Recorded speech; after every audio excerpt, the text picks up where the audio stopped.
все блогеры, там, косплееры и все люди, которые снимают с лицом. Для вас тоже это жиза? Когда ты не в кадре, у тебя красиво лежат волосы, красивая одежда. В принципе, ты выглядишь красиво, что для ролика или косплея подходит отлично.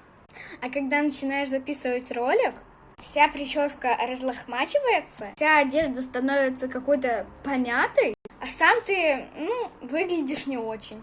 Когда пропадает интерес уже записывать видео, ты опять выглядишь прекрасно. И это какой-то круговорот бесконечный. Особо сильная проблема у меня с волосами. Потому что вот пока я не начинала записывать ролик, они у меня просто шикарно лежали. Сейчас начала записывать видео, и эти две косички просто куда-то на луну улетели. Если для тебя жизненно, ставь сердечко в комментариях. Пока!